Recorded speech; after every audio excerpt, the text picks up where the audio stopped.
نحمده ونصلي على رسوله الكريم اما بعد فاعوذ باللہ من الشیطان الرجیم بسم اللہ الرحمن الرحیم۔ میرے محترم عزیز سامعین، السلام علیکم ورحمۃ اللہ وبرکاتہ۔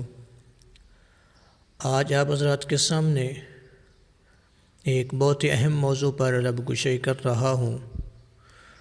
وہ موضوع ہے اپنی بیٹی سے میری شادی کرا دو۔ تو یہ ایک صحابی حضرت جلبیب رضی اللہ تعالیٰ عنہ ہیں، ان کا ایک واقعہ جو نبی کریم صلی اللہ علیہ وسلم کے ساتھ پیش آیا، وہ واقعہ میں نقل کر رہا ہوں۔ حضرت جلبیب رضی اللہ تعالیٰ عنہ ایک انصاری صحابی تھے، نہ مالدار تھے، نہ کسی معروف خاندان سے تعلق تھا، صاحب منصب بھی نہ تھے، رشتہ داروں کی تعداد بھی زیادہ نہ تھی، رنگ بھی سانولا تھا، لیکن اللہ کے رسول اللہ صلی اللہ علیہ وسلم کی محبت سے سرشار تھے۔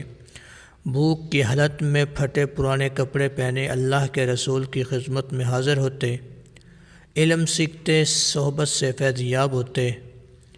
ایک دن اللہ کے رسول اللہ صلی اللہ علیہ وسلم نے شفقت کی نظر سے دیکھا اور ارشاد فرمایا، جلبیب تم شادی نہیں کرو گے؟ جلبیب رضی اللہ تعالی عنہ نے عرض کیا، اللہ کے رسول مجھ جیسے آدمی سے بھلا کون شادی کرے گا؟ اللہ کے رسول اللہ صلی اللہ علیہ وسلم نے فرمایا، تم شادی نہیں کرو گے؟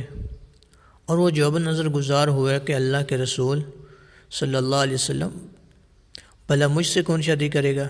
نہ مال، نہ جاہ جلال۔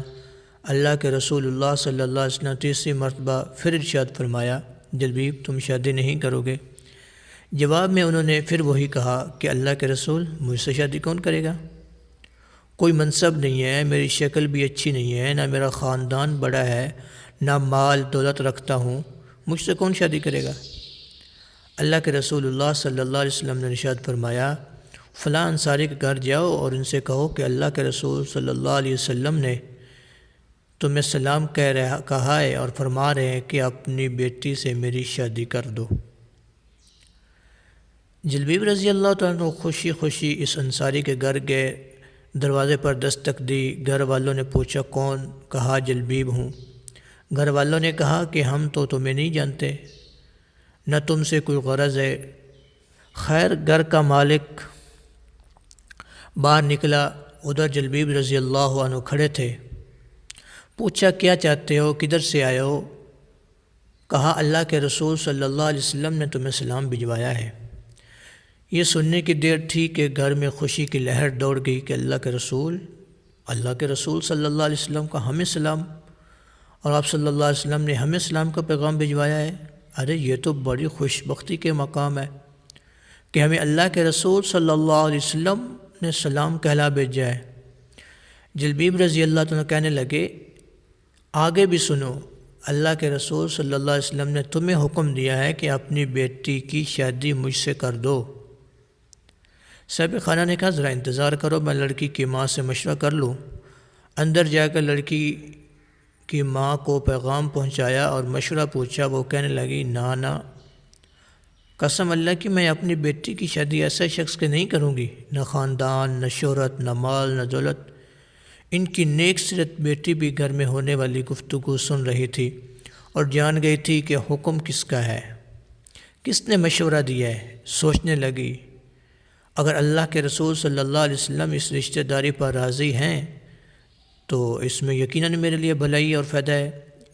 اس نے والدین کی طرف دیکھا اور مخاطب ہوئی کہ آپ لوگ اللہ کے رسول صلی اللہ علیہ وسلم کے حکم کو ٹالتے ہیں، مجھے اللہ کے رسول صلی اللہ علیہ وسلم کے سپرد کر دیں، وہ اپنی مرضی کے مطابق جہاں چاہے میری شادی کر دیں، کیونکہ وہ ہرگز مجھے ضائع نہیں ہونے دیں گے۔ پھر لڑکی نے اللہ تعالیٰ کے اس فرمان کی تلاوت کی، وَمَا كَانَ لِمُؤْمِنٍ وَلَا مُؤْمِنَةٍ إِذَا قَضَى اللَّهُ وَرَسُولُهُ أَمْرًا أَن يَكُونَ لَهُمُ الْخِيَرَةُ مِنْ أَمْرِهِمْ وَمَن يَعْصِ اللَّهَ وَرَسُولَهُ فَقَدْ ضَلَّ ضَلَالًا مُبِينًا، کہ کسی مومن مرد عورت کو اللہ اور اس کے رسول کے فیصلے کے بعد اپنے امور میں کوئی اختیار باقی نہیں رہتا، لڑکی کا والد اللہ کے رسول صلی اللہ علیہ وسلم کی خدمت میں حاضر ہوا، عرض کیا کہ اللہ کے رسول، آپ کا حکم سر آنکھوں پر، آپ کا مشورہ، آپ کا حکم قبول ہے، میں شادی کے لیے راضی ہوں۔ جب رسول اکرم صلی اللہ علیہ وسلم کو اس لڑکی کی پاکیزہ جواب کی خبر ہوئی تو آپ نے اس کے حق میں یہ دعا فرمائی، اے اللہ اس بچی پر خیر اور بھلائی کے دروازے کھول دے اور اس کی زندگی کو مشقت پریشانی سے دور رکھ۔ پھر رسول اللہ صلی اللہ علیہ وسلم کی دعا تھی، معمولی دعا تو تھی نہیں، جو آپ صلی اللہ علیہ وسلم دعا مانگتے تو ضرور قبول ہوتی۔